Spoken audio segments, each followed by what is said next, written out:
Bonjour à tous et bienvenue dans ce nouvel épisode. Aujourd'hui, j'ai le grand plaisir d'accueillir Sandrine Gauvry, consultante et formatrice en communication. Bonjour Sandrine, j'espère que tu vas bien et encore merci de prendre le temps de participer à ce podcast. Bonjour Thomas, c'est moi qui te remercie de cette invitation. Alors Sandrine, pour introduire ta présentation et juste avant de te laisser la parole, je vais reprendre ta proposition de valeur, oser obtenir une stratégie de communication impactante et rentable. Alors, tu as travaillé pendant plusieurs années sur la gestion de projet, sur le lancement et le suivi de campagnes marketing et de communication également.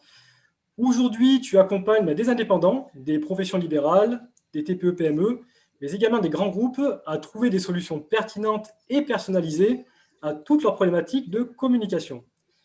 Tu es également membre d'un réseau d'affaires venu du Québec, et je pense qu'on aura l'occasion d'en parler pendant cette interview. Et j'en profite également pour remercier tout de suite Sophie Pardo qui nous a gentiment mis en relation. Et si vous ne la connaissez pas encore, je vous invite à aller découvrir son interview sur le podcast. Alors, je vais donc dès maintenant te laisser la parole en te posant une première question. Peux-tu te présenter ton activité et comment tu as commencé? Je suis Sandrine Gauvry, j'ai une vingtaine d'années d'expérience en communication, en marketing et en management. J'ai travaillé une quinzaine d'années dans différentes structures, aussi bien chez Cofinoga, donc le crédit à la consommation. J'ai travaillé aux éditions Nathan, j'ai travaillé chez Fleurus Press également. Toujours en tant que chargée de marketing et communication. J'ai évolué en tant que chargée de projet, puis en tant que responsable. Et en 2016, j'ai eu l'envie de prendre mon envol et de me mettre à mon compte dans ce secteur qui me passionne, qui est la communication. Et donc, j'ai créé ma propre structure, Sandrine Gauvry Communication. Alors, comment s'est passée cette bascule entre ta vie, entre guillemets, confortable de salarié à la vie un petit peu plus tumultueuse d'entrepreneur? Ça s'est fait, j'ai envie de dire, de façon transitoire. J'ai déjà testé mon projet de prendre mon envol en tant que consultante. J'ai commencé, une fois que j'ai quitté ma dernière entreprise, j'ai fait du bénévolat de compétences. C'est-à-dire que j'ai mis bénévolement, gratuitement, mes compétences en marketing et communication auprès d'associations. J'ai fait cela pendant 6 mois, ça m'a beaucoup plu, ça a confirmé que j'aimais l'indépendance, que j'aimais travailler de chez moi, que j'aimais mettre mes compétences et transmettre mes compétences en communication auprès de ces associations. Et j'ai donc décidé de me mettre à mon compte. Je me suis lancée auprès des associations dans un premier temps pour après évoluer sur tout type de structures et de domaines d'activité. C'est vraiment intéressant ce que tu dis parce que c'est vrai que quand on se lance en tant qu'entrepreneur, souvent on a peut-être un petit problème de confiance ou tu sais le fameux syndrome de l'imposteur et on se demande toujours comment on va arriver à passer ça. Et c'est vrai que souvent on entend voilà et tu peux travailler peut-être gratuitement pour des entreprises mais souvent c'est un peu mal perçu. Mais l'idée de travailler pour des associations du coup qui accompagnent les entreprises, c'est une excellente idée, une excellente chose, qu'en plus, toi, ça te permet de valider tes compétences, même si tu sais que voilà, tu es compétente, mais ça permet surtout d'apporter déjà de l'aide à des entreprises qui sont en difficulté. Tout à fait. Après, c'était pas tant valider mes compétences, c'était surtout valider que mon projet d'être consultante en communication avait un marché. Et c'était aussi confirmer auprès de moi-même, et ça permet effectivement de vaincre ce fameux syndrome de l'imposteur, de confirmer que je pouvais être indépendante. Parce que comme tu l'as dit au début de l'interview, après une quinzaine d'années en tant que salarié, on prend des habitudes, même si on n'est pas toujours bien à notre poste, c'est quand même un certain confort. Donc c'est vraiment un changement de vie totale, enfin de vie professionnelle et j'ai même envie de dire de vie au niveau personnel aussi. À quel moment tu t'es sentie entrepreneuse?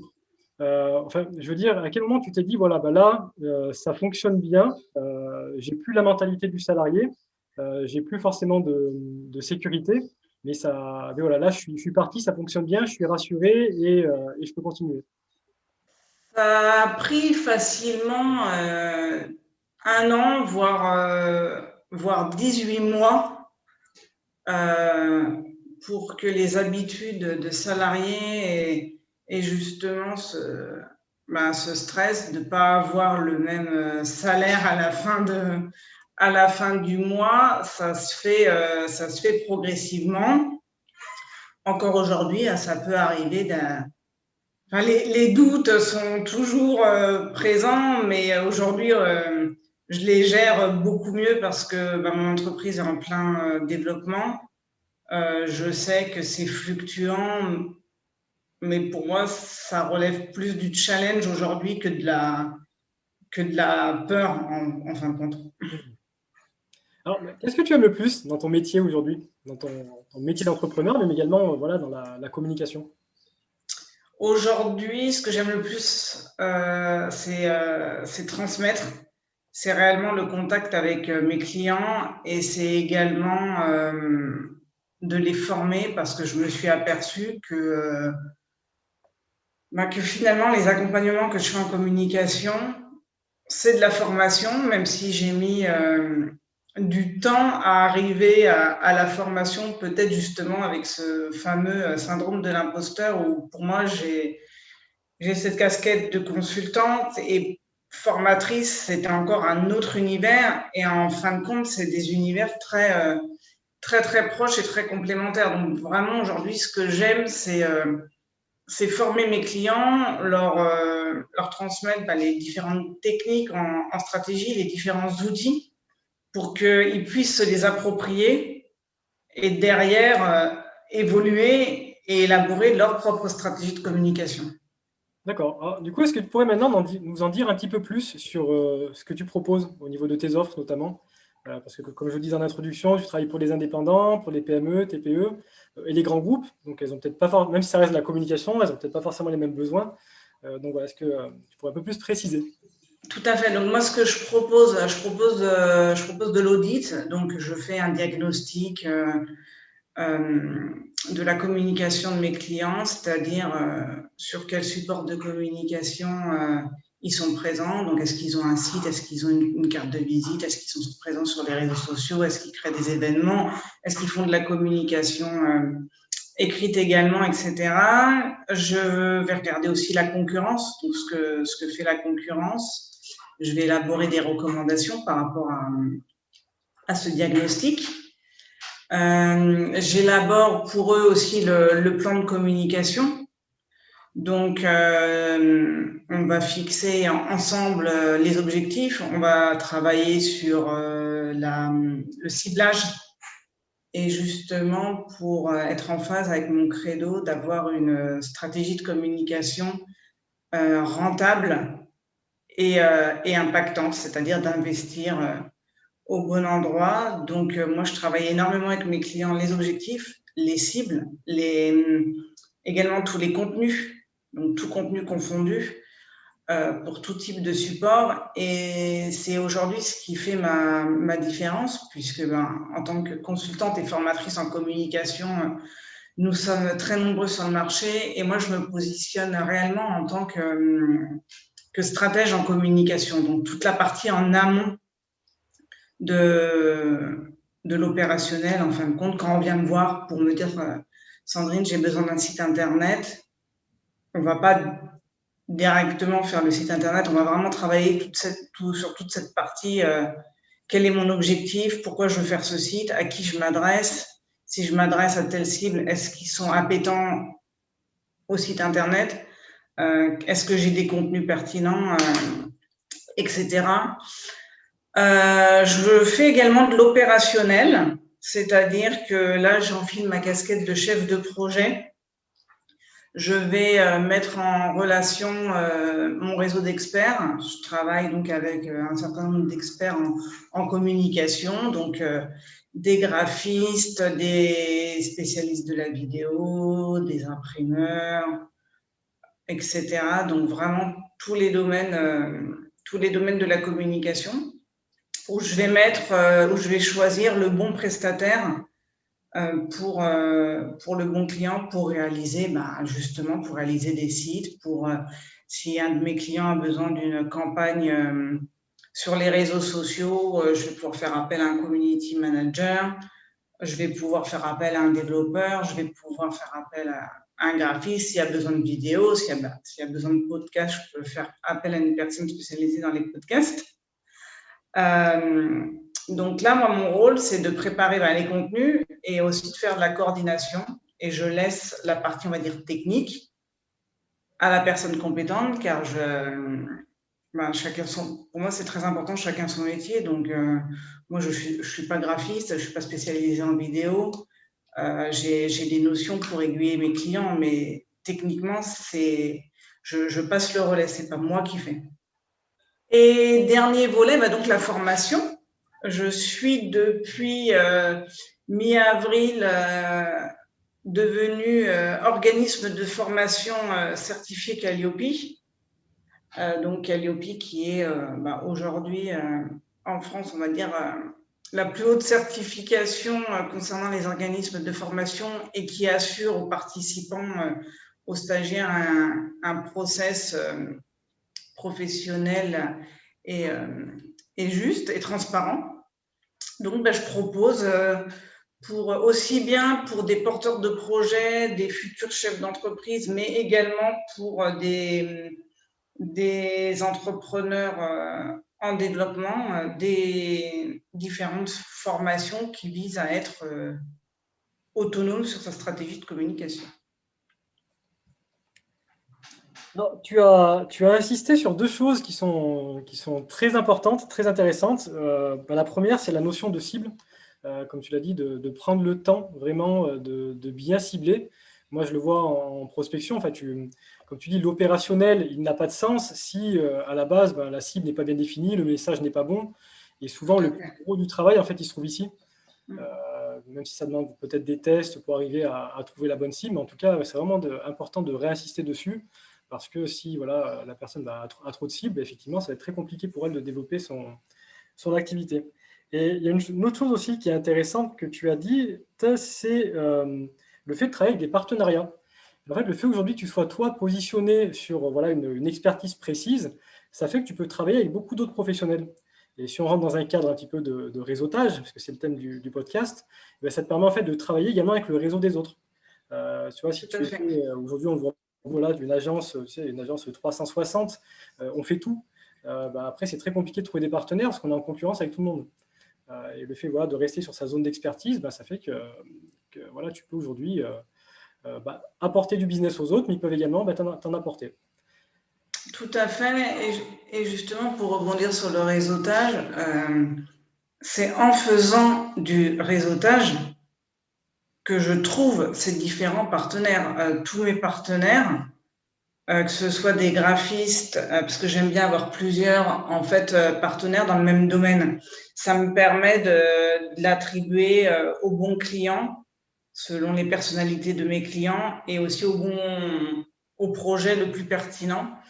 Donc, j'ai différents professionnels selon les domaines et tous mes partenaires, en fait, je les ai trouvés grâce au réseautage. À force de réseauter, c'est vrai que pour moi, le réseautage, c'est pas uniquement promouvoir mon activité et trouver des clients. J'utilise énormément le réseautage pour trouver des partenaires et des partenaires de confiance avec qui ça va matcher au niveau des compétences, mais surtout, j'ai envie de dire, humainement. C'est très important que ça fonctionne humainement et au niveau de la personnalité. Et c'est très important pour moi de partager les mêmes valeurs que mes partenaires. C'est vrai qu'on oublie souvent, on a une vision un peu biaisée du réseautage, notamment des clubs réseaux, où on y va pour trouver des clients.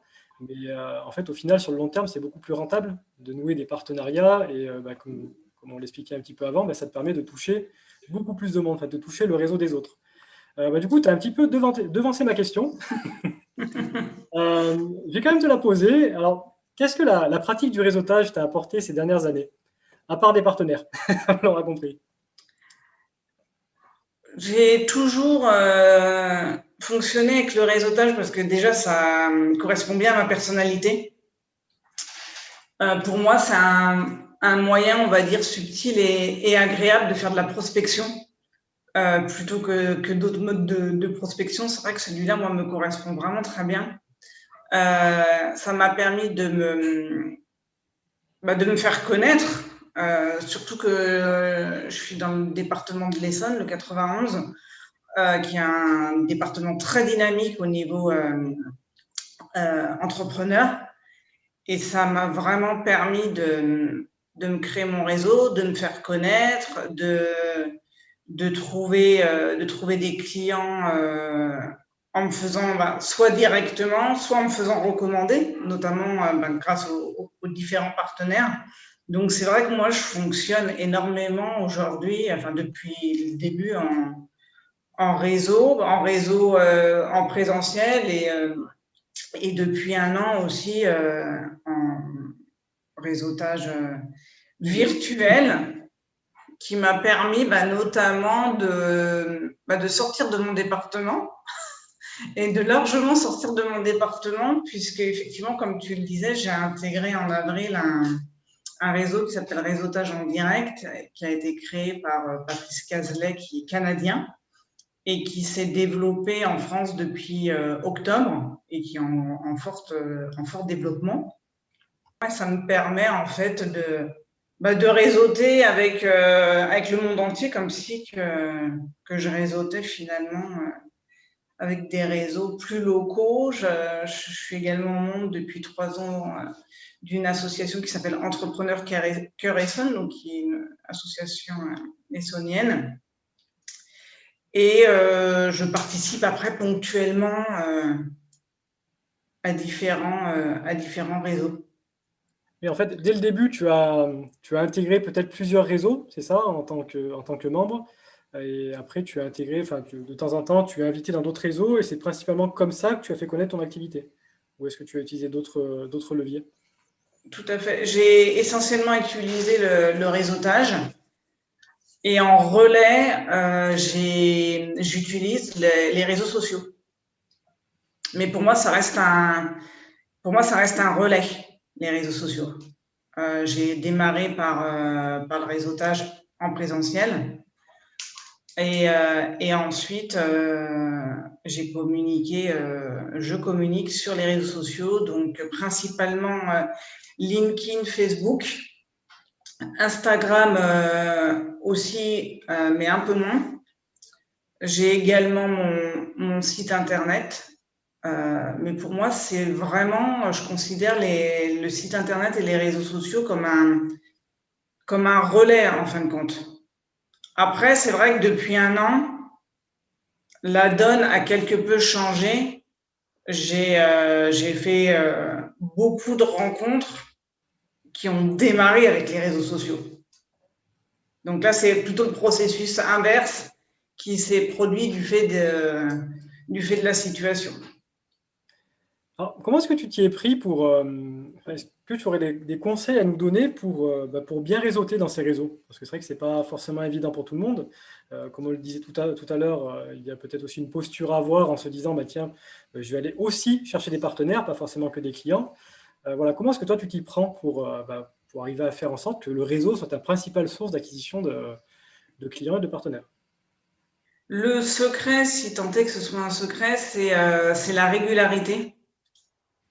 C'est pas forcément d'être membre de beaucoup de réseaux, mais les réseaux où on est membre, d'être régulier, puisque si on n'est pas régulier, c'est vrai qu'on a tendance à nous oublier. Donc c'est important d'être régulier au niveau des réseaux. C'est important effectivement d'avoir un objectif quand on fait du réseautage. parce que sinon, on peut vite, c'est un peu l'écueil qu'on fait au début, c'est de beaucoup papillonner, d'aller d'un réseau à l'autre, d'un petit déjeuner à un after work, à un déjeuner. Et c'est vrai que si on y va sans objectif, on peut vite pas perdre notre temps, mais ça peut vite ne pas être très très efficace. Donc l'objectif, ça peut être effectivement de nouer un partenariat ou de se présenter sur telle activité aussi, parce que c'est vrai qu'on a tendance, on veut expliquer, en fait, on veut présenter tous nos services. C'est vrai que c'est très très tentant. Et ce qui est bien aussi, c'est d'avoir pour objectif de cibler, de se dire tel réseau, c'est plutôt tel public. Donc là, je vais peut-être pas leur parler de la formation, mais peut-être plutôt leur parler de ma prestation d'audit, admettons. Ou au contraire, là, j'ai un public plutôt de créateurs, de repreneurs, de futurs chefs d'entreprise. Donc là, je vais peut-être plutôt leur parler de la formation, de ma formation sur élaborer une stratégie de communication quand on démarre. Donc le conseil, c'est vraiment d'adapter son discours à son public. Donc ça, c'est vraiment le conseil, d'avoir un objectif et d'adapter son discours. Et après, pour être de plus en plus à l'aise, il n'y a pas vraiment de mystère, il faut en faire régulièrement. C'est plus on en fait, plus on va être à l'aise. Et j'ai envie de dire, alors après, ça dépend des individus, mais c'est vrai que la visio, finalement, ça peut être pour des personnes qui sont moins à l'aise en présentiel, finalement, ça peut être une bonne chose puisqu'on est quelque part dans sa zone de confort parce qu'on est chez nous. Donc, je pense que ça peut être aussi une bonne solution de réseauter, de profiter justement de ce distanciel pour les personnes qui ont un petit peu plus de mal en présentiel. Après, je sais qu'il y a des personnes qui ont qui ont du mal aussi avec, avec le virtuel. Donc, faut vraiment faire en fonction de sa personnalité aussi. C'est des habitudes à prendre. Et si on peut parler de réseautage en direct notamment, parce que j'ai eu l'occasion il y a quelques temps de participer à une réunion. Et c'est vrai que du coup, tu as la présentation devant tout le monde, tu as les 20-30 personnes présentes en même temps. Mais lors des échanges, ça se fait en petite salle. Si en tout cas, ça n'a pas changé. Je crois qu'on Tout est à que fait. 4 personnes. Et du coup, c'est beaucoup plus intimiste et on prend le temps vraiment d'échanger. Et comme tu dis, pour les personnes qui ne sont pas forcément à l'aise, même dans des réseaux physiques, pour se présenter devant 30 personnes, parce qu'effectivement, je pense qu'il y a une bonne partie de la population qui n'a pas l'habitude de ce genre d'exercice, et c'est une solution, en tout cas. Tout à fait, et c'est vrai que c'est un système plutôt agréable et moins intimidant que des plénières où on peut être 30, 60. C'est vrai que là, on se retrouve à 3-4 et aussi le gros avantage, c'est qu'au lieu d'avoir 30 secondes ou 1 minute pour se présenter à 60 personnes, en fait, on a 3 minutes, 2 à 3 minutes pour se présenter à 3-4 personnes. Donc, non seulement on a plus de temps pour se présenter, mais on a moins de monde en face de nous. Et aussi, autre avantage, c'est qu'on tourne dans différentes salles. Donc, si on rencontre 4-5, si on fait 4-5 salles et qu'à chaque fois on rencontre 3-4 personnes, on peut aussi rôder. Ça permet aussi de rôder et de mieux maîtriser notre discours. Donc, c'est vrai que c'est un vrai avantage, oui. Est-ce que tu pourrais nous dire maintenant comment est-ce que tu t'y prends pour nouer des partenariats? Parce que c'est vrai que c'est un grand mot, les partenariats stratégiques, trouver des prescripteurs. Mais ou peut-être que tu as un exemple à nous donner, sans donner le nom de la personne, mais un partenaire qui a été important pour ton activité, et un petit peu comment tu t'y es pris pour créer la relation avec cette personne et créer le partenariat, puis l'entretenir. C'est vrai que jusqu'à maintenant, ça s'est plutôt fait naturellement. À chaque fois que j'ai fait du réseautage, les synergies ont été assez évidentes. J'ai jamais eu cette sensation de devoir chercher des partenaires, en fait. Ça s'est toujours fait assez naturellement. Et c'est vrai que les quelques fois où on m'a recommandé certains partenaires, quand c'est pas moi qui ai fait la rencontre directement, généralement ça a moins matché que j'ai besoin de rencontrer la personne, que ce soit en présentiel ou virtuellement. J'ai besoin d'échanger moi-même avec la personne et ça se fait assez naturellement parce que comme je connais bien les besoins de mes clients et je connais bien la personnalité de mes clients, quand je rencontre un potentiel prestataire,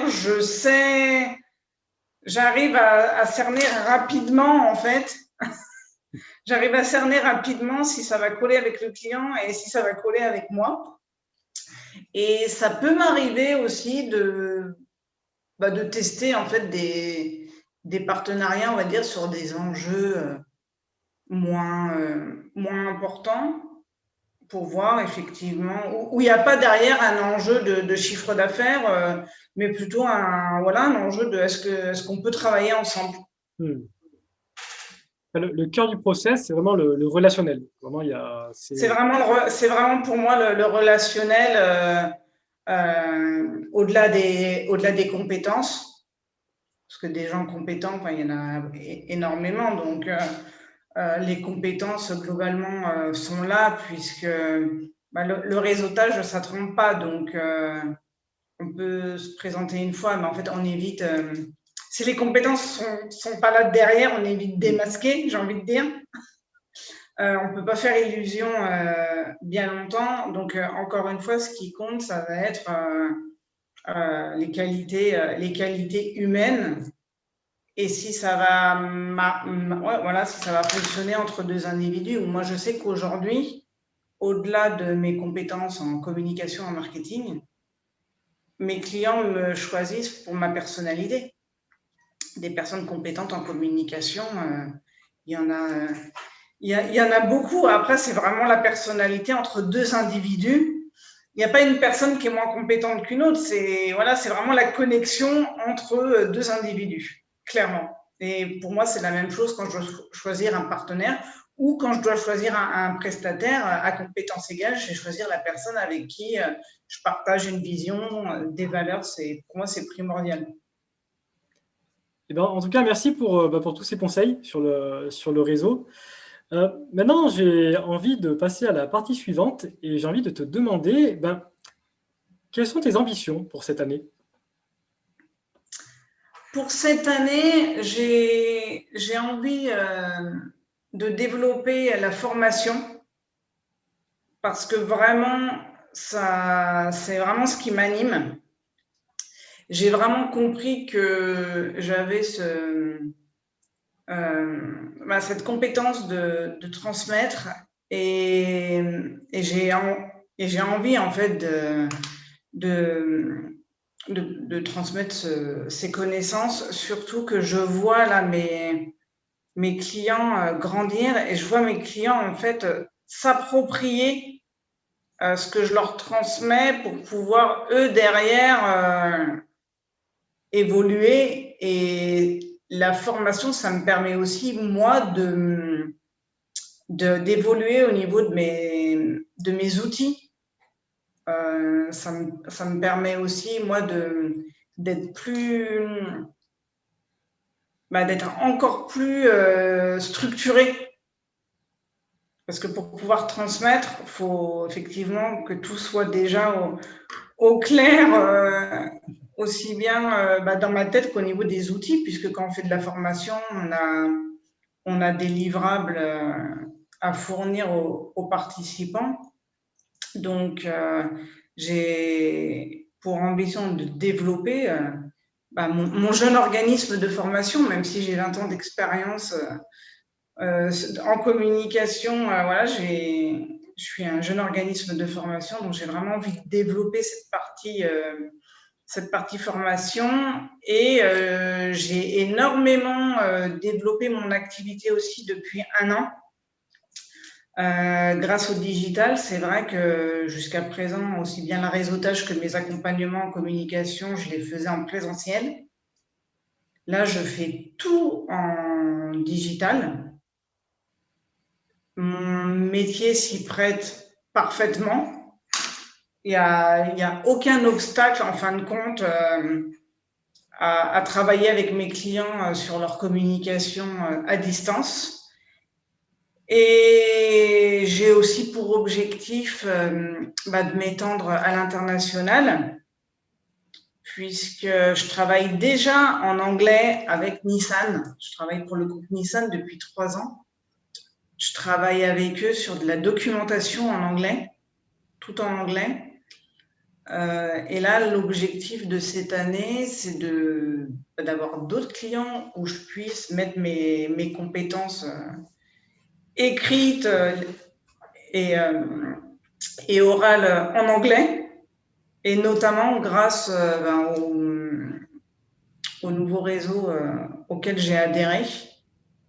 J'ai une conférence en septembre sur la stratégie de communication qui est prévue en anglais. Et pour moi, c'est une opportunité et en même temps, c'est un plaisir puisque j'ai toujours voulu travailler en anglais et jusqu'à présent, j'ai pu le faire uniquement à l'écrit. Et là, j'aimerais vraiment pouvoir le parler au quotidien. Donc, vraiment, deux projets de cette année, le développement de la formation et le développement, n'ayons pas peur des mots, à l'international pour pouvoir réaliser ce rêve de mettre mes compétences en communication et en anglais en même temps. Alors du coup, comment est-ce qu'on pourrait t'aider à réaliser tous ces objectifs? Est-ce que tu recherches des contacts particuliers, des partenaires particuliers? Tu parlais de Nissan. Est-ce que c'est le type d'entreprise que tu aimerais pouvoir intégrer? Alors effectivement, là, je travaille pour Nissan depuis 2018. J'aimerais avoir d'autres grands comptes du même type que Nissan. Si ces grands comptes sont à l'international, j'ai envie de dire que c'est encore mieux. Après, si vous avez connaissance de futurs chefs d'entreprise qui veulent avoir une stratégie de communication professionnelle dès le démarrage afin de ne pas investir dans de la communication qui ne correspondrait pas à leurs objectifs et à leurs clients. Je suis là pour les accompagner, pour les former dès le démarrage. Et je peux également accompagner des entrepreneurs, des indépendants et des TPE qui sont déjà en développement, pour qui ça fonctionne, on va dire, tout seul et par le bouche à oreille. J'ai plusieurs clients de ce type, mais qui souhaitent passer à la vitesse supérieure. Souvent, on fait appel à moi pour passer à un niveau. L'entreprise fonctionne déjà gentiment, mais ce dont mes clients ont besoin, c'est de professionnalisme, de structurer et d'avoir une vraie stratégie de communication pour que leur activité soit pérenne. J'ai envie de te poser une dernière question. Elle n'était pas prévue, mais elle m'est venue comme ça dans notre discussion. Comment est-ce que tu t'y prends comment est-ce que tu t'y es pris, notamment pour arriver à travailler avec des entreprises comme Nissan? Parce que c'est des grands groupes. Souvent, on pense que c'est un petit peu verrouillé ou c'est difficile d'avoir les contacts. Donc, je pense que tu vas me dire par le réseau, mais j'aimerais quand même t'entendre sur cette partie. Alors, effectivement, par le réseau, un réseau, on va dire personnel, parce que c'était lors d'un dîner, donc c'était pas du réseautage professionnel. C'était lors d'un dîner chez des amis où on m'a demandé ce que je faisais, comme ça arrive très régulièrement. Et donc, j'ai expliqué ce que je faisais. Et donc, une personne travaillant chez Nissan m'a dit « Je pourrais avoir besoin de toi », chose qu'on me dit régulièrement quand je me présente. « Je pourrais avoir besoin de toi ». Et effectivement, cette personne m'a recontacté 15 jours plus tard. Et c'est ainsi que ça a démarré. Donc, c'était par du réseau de la sphère privée. C'est vrai que c'est un réseau qui n'est pas à négliger, car de temps en temps, ça peut vraiment bien fonctionner. Et c'est comme ça que je suis arrivée donc chez Nissan maintenant depuis 3 ans. J'ai bien fait de te poser la question parce que c'est vrai Tout qu'on à fait. on l'oublie souvent, mais puisque c'est une expression que j'aime bien prendre en disant que voilà, beaucoup d'entrepreneurs ont un bouton on-off. Voilà, on, ils réseautent. Une fois qu'ils sortent des clubs réseau, ce genre de choses, ils réseautent plus. Mais voilà, comme tu dis, eh ben là, ça a été pendant un repas privé une très belle Tout à opportunité. fait. Moi, pareil, j'avais intégré à l'époque l'événementiel lors d'un match de foot. Enfin, il y a vraiment, il y a pas de lieu. Donc, il faut rester, voilà, il faut rester ouvert et prêt à s'occuper, à l'écoute des opportunités, et peu importe l'endroit. Il faut rester ouvert, il faut rester spontané.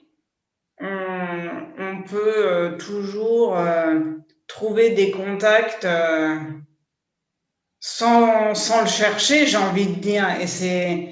Et c'est toujours des très bonnes surprises. Et ça crée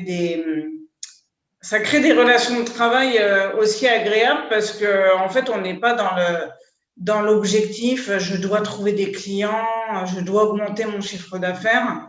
C'est vrai que quand on s'exprime spontanément sur son métier et puis que 15 jours plus tard, il y a un partenariat qui démarre et qui dure, finalement, on a tout gagné. Donc oui, faut pas se couper.